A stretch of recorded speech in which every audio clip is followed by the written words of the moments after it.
پاکستان میں ایک عرصے سے انٹرنیٹ پر ریاستی نگرانی بڑھانے کی کوششیں جاری ہیں۔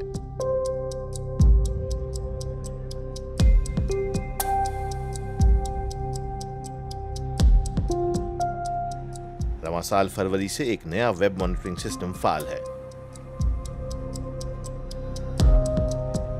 صحافی رمشا جہانگیر نے اس معاملے کی تحقیقات کی۔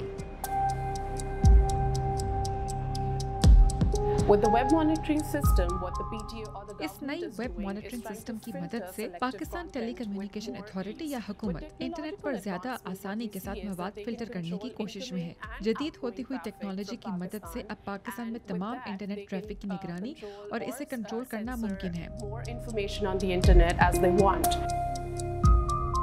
پی ٹی اے نے پچھلے سال ٹویٹس میں وضاحت پیش کی۔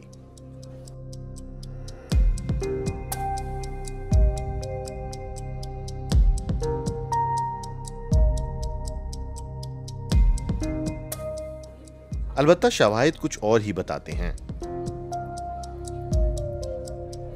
پاکستان میں اس وقت 9.25 لاکھ ویب سائٹس تک رسائی بند ہے۔ پچھلے سال پریس فریڈم انڈیکس میں پاکستان 3 پوائنٹس گر کر 142ویں پوزیشن پر آیا تھا۔ We're very inspired by the Chinese model of surveillance and censorship. ہم پاکستانی سرویلنس اور سینسرشپ کے چینی ماڈل سے کافی متاثر ہیں۔ حکومت کئی مرتبہ انٹرنیٹ کنٹرول کرنے کے معاملے میں چین کی مثال دے چکی ہے۔ ہم نے سوشل میڈیا کمپنیوں کو پابندیوں کی دھمکیاں بھی دی ہیں۔ ماضی میں ٹویٹر کو، یوٹیوب پاکستان میں کافی عرصہ بند رہا، تو ہم یہ سب کر چکے ہیں۔ انٹرنیٹ پر کنٹرول بڑھانے اور مواد اور ویب سائٹس بلاک کر کر ہم بہت تیزی سے چینی ماڈل کی طرف بڑھ رہے ہیں، جو ایک پریشان کن پیش رفت ہے۔ پاکستان میں انٹرنیٹ مواد کی نگرانی اور سینسرشپ کوئی نئی بات نہیں۔ حکومت نے سب سے پہلے سن 2012 میں انٹرنیٹ فلٹریشن سسٹم کے لیے ٹینڈر جاری کیا تھا۔ سوال یہ پیدا ہوتا ہے کہ یہ نیا سسٹم کیسے مختلف ہے۔ ڈیجیٹل حقوق کی ماہرہ فریہ عزیز سمجھاتی ہیں۔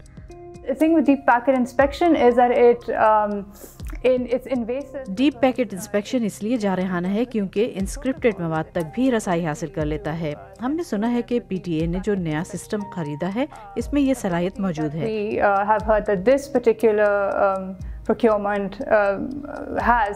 یوں آپ کی پرائیویسی یعنی social media communication, e mails اور حتیٰ کہ ای بیکنگ تک رسائی حاصل کی جا سکتی ہے۔ یہ ایک حساس معاملہ ہے اور اس پر کئی تحفظات ہیں۔ Emails, even banking, and that is something that was flagged as a concern that e-banking also it will pose a risk to it. ماہرین کے مطابق اس کے ذریعے انہیں نشانہ بنایا جائے گا جو حکومتی موقف کو چیلنج کرتے ہیں۔